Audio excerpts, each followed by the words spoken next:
Hey everybody, this is Talkative Carl back again for another movie review. And this one will be Hellboy Sword of Storms, the animated film. I just finished up Blood and Iron, which should be up on my YouTube channel, youtube.com/talkativecarl. Like and subscribe, share with your friends, leave a comment. But yeah, continuing on. Once again, this Hellboy created by Mike Mignola. I did a spoiler review comic last year for a few Hellboy comics, which you can check out on the channel. Reprising his role as Hellboy, Ron Perlman, Selma Blair as Liz Sherman, Doug Jones as Abe Sapien, and we got Perry Gilpin as Professor Kate Corrigan, D. Bradley Baker as Lightning, Kappa, Pilot, Phil Lamar, the pilot for the BPRD, Gwendolyn Yao as the Kitsune, Mitchell Whitfield as Russell Thorne. So I really like this one. I maybe slightly like it more so than Blood and Iron. It's close because I really like both of these films. But I like this a little bit more because my love of the Japanese culture. And they took a lot of elements from Japanese culture to heighten the story. So basically, there's this professor Sakai who is reading this ancient scroll he found, and it's tells the story of these Japanese demons named Lightning and Thunder, who is wreaking havoc on ancient Japan. And this daimyo made a pact with these monsters. In order to save his land, he offered up his daughter, the princess. But one of his samurai, who was in love with this princess, got this mystical sword of storms that was enchanted in order to combat these threats. He beat them, trapped them in the sword, and go to find his love, who he hidden away at this shrine, and told her to wait until he got back. On his way back, right as he was like literally feet away from the shrine, he was turned to stone because the daimyo, who felt it was a dishonor of inadvertently breaking his promise, which was important to him, that because the whole thing about honor is like a big deal in that culture. And so he beseeched to the gods in order to reclaim his honor. His prayers was answered. The samurai was turned to stone, and he, for whatever reason, it was never really explained. This is one of the cons I probably have for this film, is that I kind of wish it was explained why he felt the need for then walk into the shrine and essentially stab the back. He didn't literally stab his daughter in the back, but he definitely, did metaphorically by cutting off her head while her back was turned, because she was sitting there waiting for her love and feeling like, oh, you dishonor me. And I guess I wish it was explained, in lieu of turn that guy into stone, offer up the life of his daughter to kind of balance the scales in a way. I kind of wish it was explained. It was never explained why he felt the need to do that.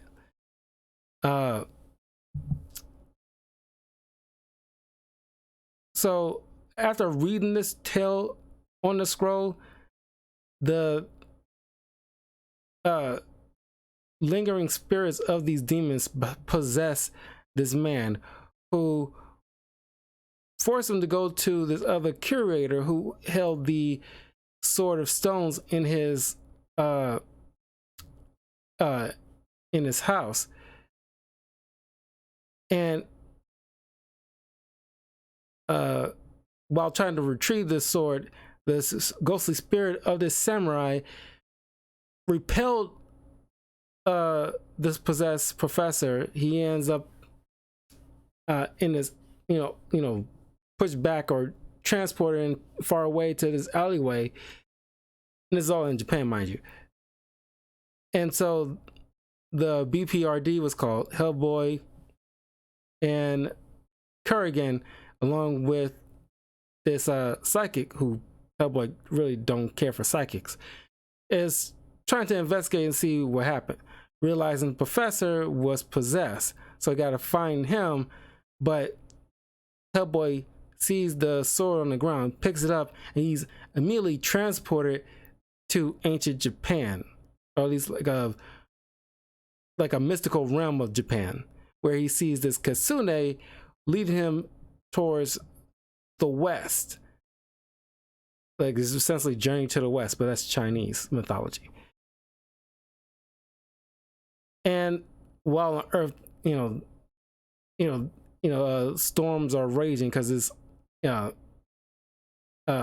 these brothers, thunder and lightnings, causing like havoc on the lands little by little.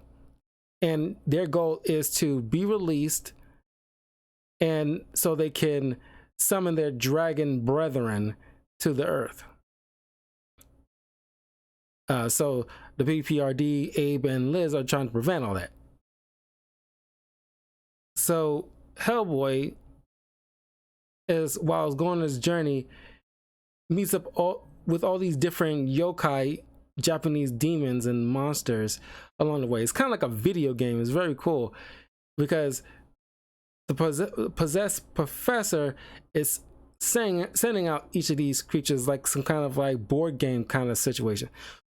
Never explaining how he knows Hellboy is in this realm in the first place to warn him to try to blockade.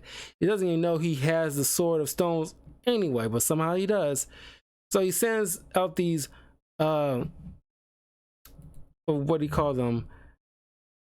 Rokuryu Kubi is essentially like these demons that can either stretch their necks for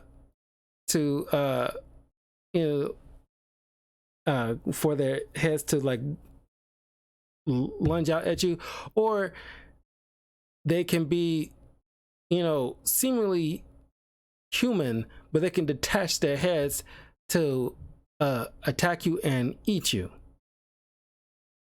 And of course Hellboy quickly got the jump on him. He knew like, okay, something's clearly up. So after he notices their heads are gone, he just deduced like, okay, I'll just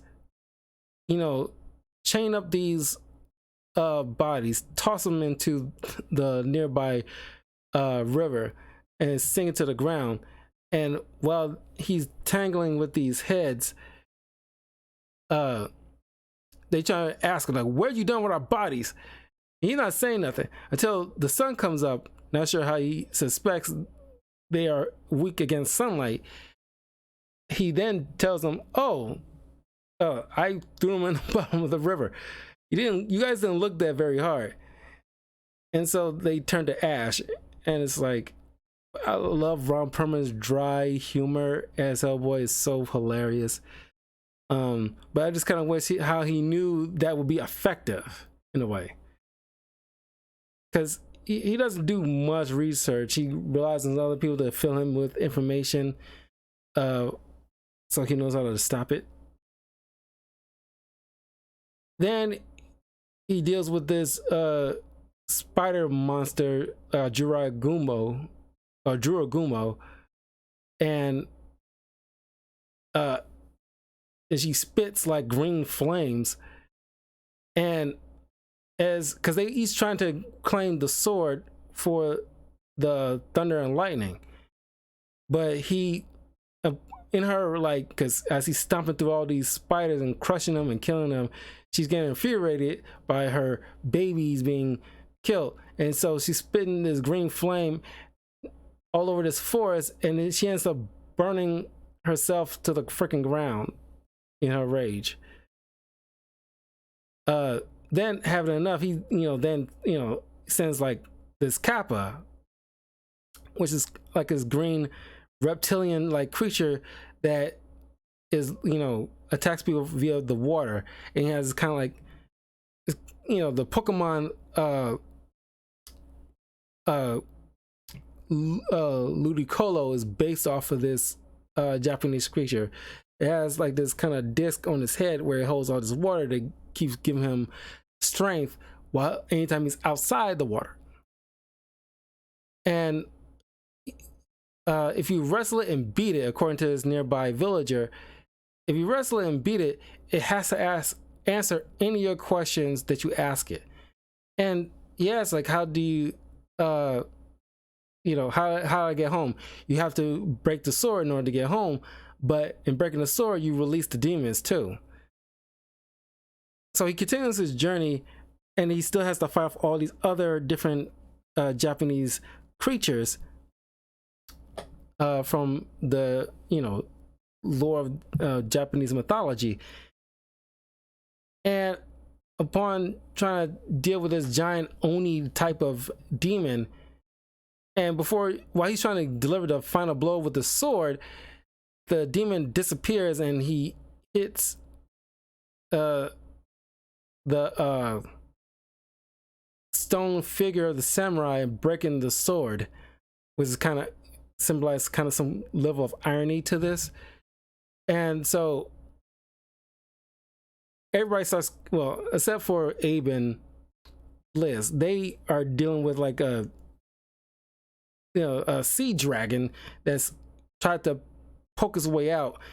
You see Liz really utilizing her pyrokinesis, but it's like you're dealing with a water dragon, even though it's part of a water dragon that's trying to poke out, but it's just like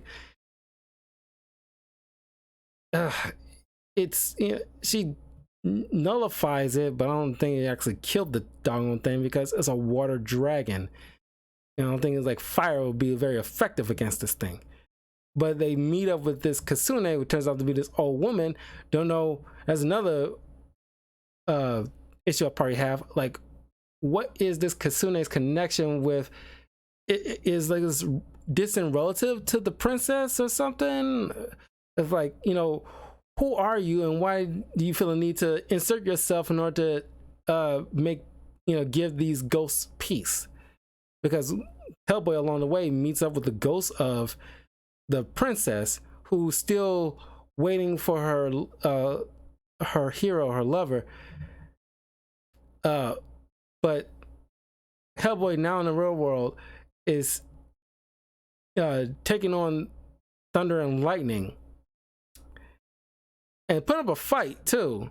And there's one moment, still freaking hilarious, where Thunder, who has his hammer, and Lightning, who has a spear, Thunder drops his hammer, and Hellboy uses it to like hit him with it. He swings it, but Thor, he is not. He misses, and it lands in this nearby building, and Thunder is looking at the building. He looks at Hellboy. He looks at the building. He looks at Hellboy. Hellboy just go and get it. It's like you want to do this, just go and get it. I'm like, it's just like I didn't deal with. Hellboy doesn't like deal with unnecessary BS. So he then takes on Lightning. He impels Lightning, but you cannot stop Lightning. And the only thing, as they mentioned, the only thing they really feared was the sword. And now since it's broke, there's nothing for them to fear. Then Hellboy got an idea. He utilizes the broken ends to stab the brothers and seal them away again.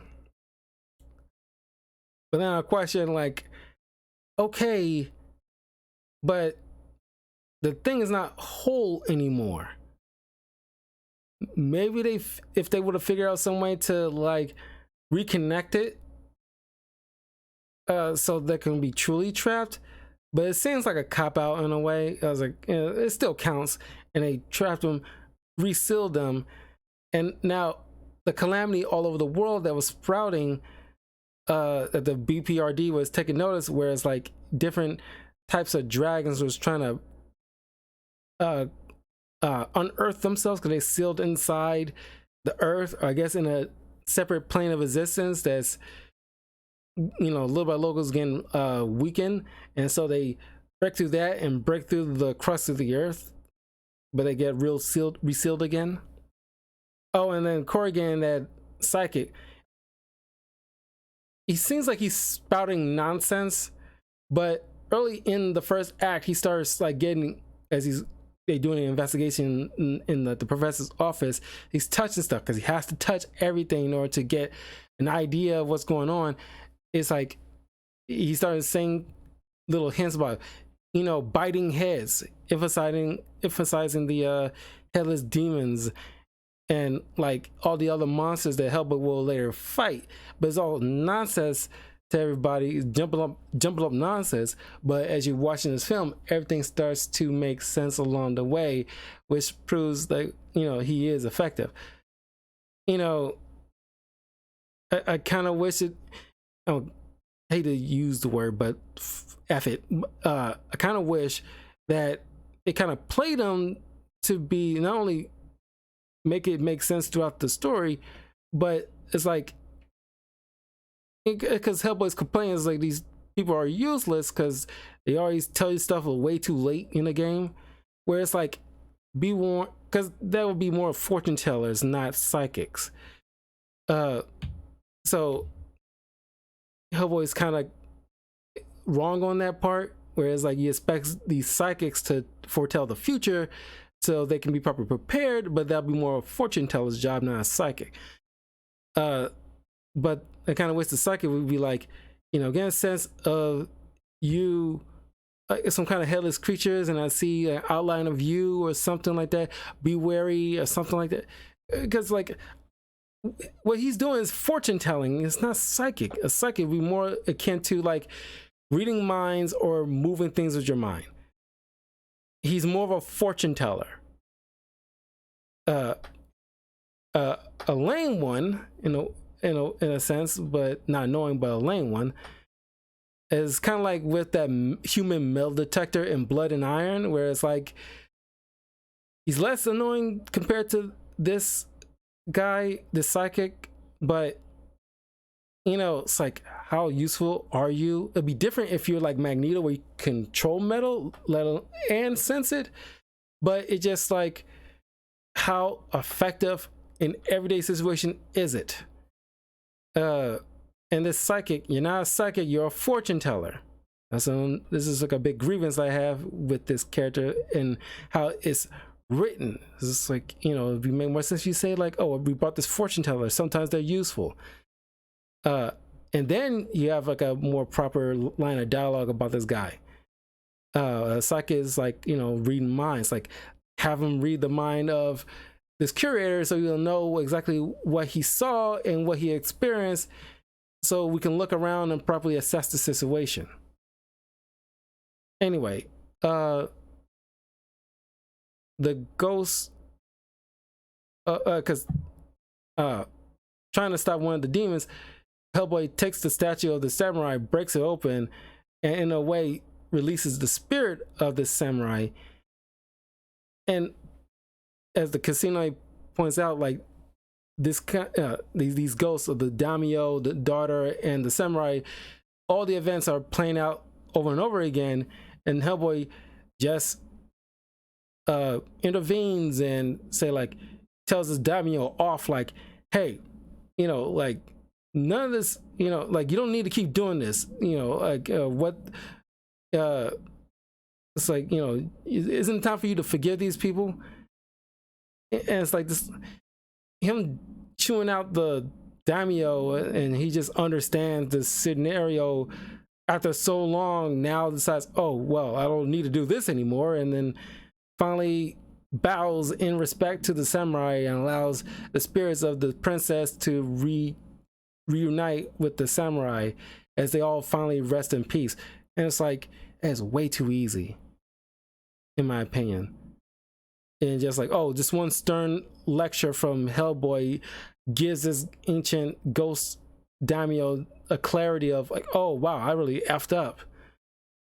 And I guess you could say they was because of what he did, he's forced to replay this over and over again.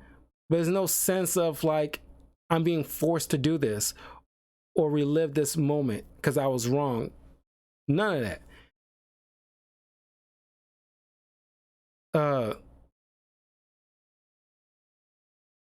And I kind of wish like